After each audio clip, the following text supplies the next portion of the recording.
Assalamualaikum warahmatullahi wabarakatuh. Perkenalkan, saya Ayab Sugiana, mahasiswa dari Prodi Sistem Informasi UPBJJ Bandung dengan nomor induk mahasiswa 049418452. Baik, di kesempatan kali ini saya akan mempraktikkan atau memaparkan praktik untuk mata kuliah keamanan jaringan. Di sini tugas satu ada dua praktik. Yang pertama, serangan terhadap jaringan, yaitu praktikum sniffing menggunakan WireSec. Oke, dikarenakan kita sudah mendownload dan menginstal WireSec, maka kita lanjut aja buka WireSec-nya.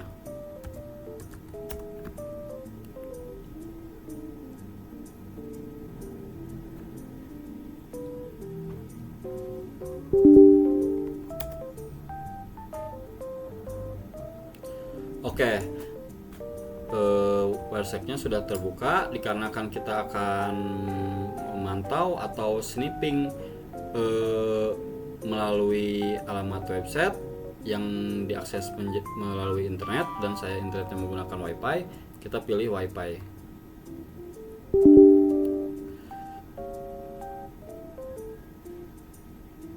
Baik, sudah terbuka. Di sini kita akan memantau atau sniffingnya melalui website tes PHP fullnweb.com. Baik, di sini saya akan memasukkan username-nya, contohnya Aep, dengan password username-nya Aep123, Aep Sugiana, dengan password Aep123. Kita coba. Nah, oke. Kita akan cek melalui WireSec-nya. Nah, di sini kita menggunakan protokol HTTP ya. Jadi kita akan mengeceknya HTTP. Kita filternya dengan HTTP.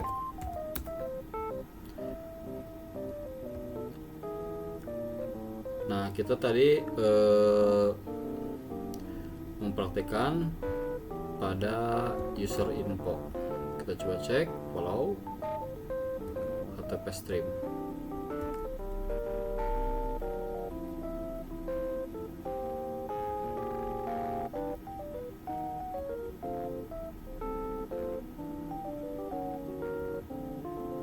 Nah, di sini kita menemukan username Aep Sugiana dan password Aep123 yang kita masukkan tadi di website tes PHP fullnweb.com dengan protokol HTTP.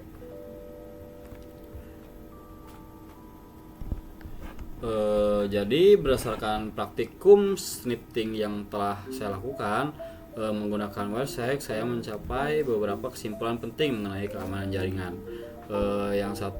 Yang pertama mungkin bukti kerentanan. Jadi hasil praktikum ini membuktikan bahwa ketika login dilakukan pada situs yang menggunakan protokol HTTP seperti yang saya lakukan pada http tes.php.fullnweb.com, semua informasi sensitif terutama username dan password ditransmisikan dalam bentuk teks biasa atau clear text. Jadi WireSec berhasil menangkap dan menampilkan kredibilitas ini secara langsung tanpa perlu upaya cracking tambahan. Jadi analisis defensifnya, kondisi ini menunjukkan kerentanan kritis yang dapat dimanfaatkan oleh penyerang melalui penyadapan jaringan atau sniffing. Jadi seseorang penyerang yang berada di jaringan yang sama dapat dengan mudah mencuri identitas pengguna. Jadi solusinya dan mitigasinya, oleh karena itu solusi utama untuk mencegah serangan sniffing adalah dengan mewajibkan penggunaan protokol HTTPS atau Hypertext Transfer Protocol Secure. Jadi HTTPS menggunakan eksklusif TLS atau SSL yang akan mengubah data menjadi ciphertext gitu ya, yang tidak dapat dibaca oleh WireSec. Ini adalah standar keamanan minimum yang harus diterapkan pada setiap komunikasi yang melibatkan data sensitif di internet. Oke, mungkin untuk nomor 1 kita sudah berhasil mempraktikannya. Kemudian kita akan melanjutkan praktek untuk nomor 2. Jadi kita melihat dulu panduan. Di sini melalui panduannya kita sudah disediakan beberapa tabel password dan kita akan mengeceknya melalui alamat website ini. Oke, tidak bisa dibuka. Kita coba. Oke. Saya sudah mengkopinya di halaman di Excel. Kita mungkin ini close dulu aja. Kita mungkin akan langsung membukanya.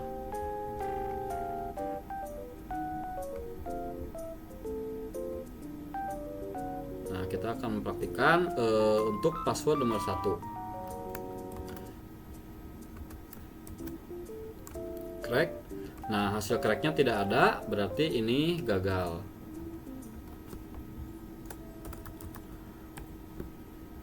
Kemudian untuk password 2,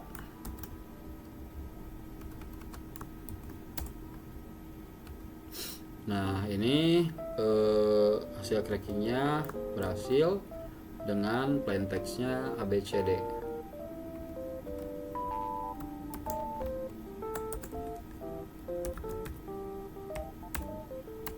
Kemudian untuk password nomor 3,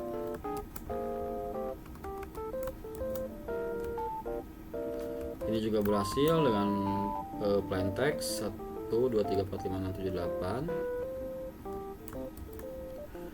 Kemudian untuk password nomor 4, kita coba cek lagi. Ini juga berhasil dengan password huruf besar, huruf kecil, dan karakter. Kemudian untuk password nomor 5 kita coba cek juga. Tidak ada perubahan, kemungkinan ini tidak berhasil. Kita coba refresh dulu untuk memastikan. Oke, ini gagal ya, tidak ada plain text yang keluar.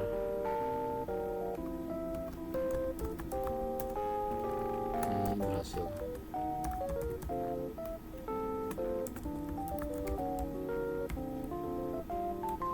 Kita coba password yang ke-6. Ini juga tidak menampilkan apa-apa, berarti ini gagal. Kemudian kita akan mencoba untuk password yang ke-7.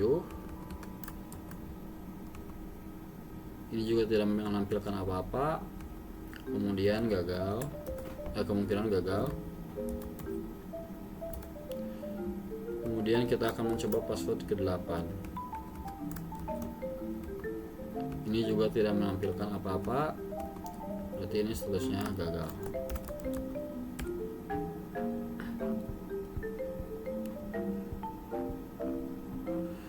Jadi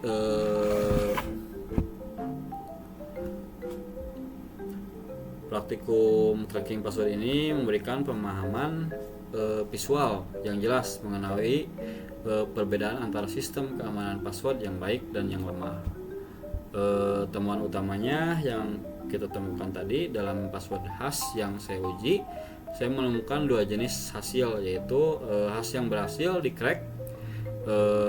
Ini kemungkinan baris tanpa $1 gitu ya, atau tanpa baris dolar gitu. Kredensial ini kemungkinan besar hanya menggunakan algoritma hashing sederhana tanpa perlindungan tambahan, karena hash ini sudah umum dan mungkin terdaftar dalam Rainbow Table. Alat cracking dapat mencocokkannya dengan cepat.